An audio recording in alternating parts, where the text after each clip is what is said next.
Hi students, today I am starting with the first paragraph of the second unit, Nelson Mandela Long Walk to Freedom. 10th May dawned bright and clear. 10 मई की शुरुआत एक चमकीले और साफ रूप में हुई. For the past few days I had been pleasantly besieged by dignitaries and world leaders who were coming to pay their respects before the inauguration. मैं पिछले कुछ दिनों में गणमान्य लोगों व विश्व के नेताओं से मिलने में व्यस्त रहा, जो उद्घाटन समारोह के प्रारंभ होने से पहले अपना सम्मान प्रकट करने आ रहे थे. The inauguration would be the largest gathering ever of international leaders on South African soil. और इस साउथ अफ्रीका की धरती पर यह शुभारंभ एक सबसे बड़ी गैदरिंग के साथ स्टार्ट हुई, जिसमें इंटरनेशनल लीडर्स मौजूद थे. The ceremonies took place in the lovely sandstone amphitheater formed by the Union Buildings in Pretoria. उद्घाटन समारोह का आयोजन सुंदर सैंडस्टोन मीन्स बलुई पत्थर से हुआ. एम्फीथिएटर उद्घाटन समारोह का आयोजन सुंदर सभागार में हुआ, जिसका निर्माण यूनियन बिल्डिंग्स प्रिटोरिया ने करवाया था.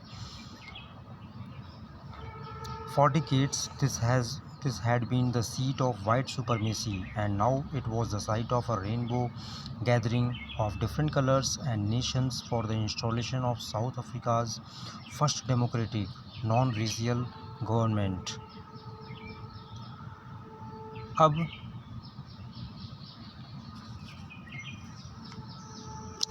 दशकों से यह गोरों की शक्ति का प्रदर्शन करती रही है, और अब यहाँ दृश्य है इंद्रधनुषी भीड़ का, जहाँ विभिन्न रंगों और देशों के लोग आ पहुँचे हैं दक्षिण अफ्रीका की पहली गैर नस्लवादी सरकार की स्थापना समारोह में भाग लेने के लिए. In the same way, the students, I am now going to read the second paragraph as well. On that lovely autumn day, I was accompanied by my daughter Janani. और उस सुंदर ऑटम डे मीन्स पतझड़ के दिन. I was accompanied by my daughter Janani मेरी daughter के साथ मैं वहाँ पर पहुँचा. On the podium, Mr. D. Clark was the first sworn in as second deputy president. और उस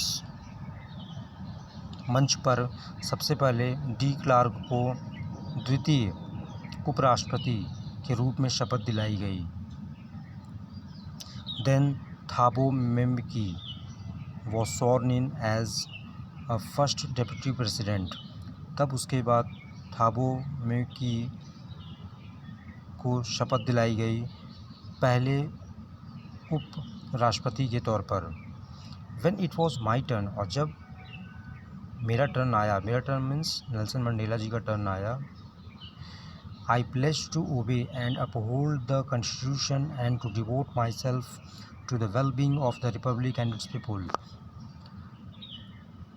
जब मेरी बारी आई, मैंने संविधान का सम्मान करने तथा आत्मसात करने की शपथ ली और स्वयं को गणतंत्र तथा इसके लोगों की भलाई के लिए समर्पित कर दिया.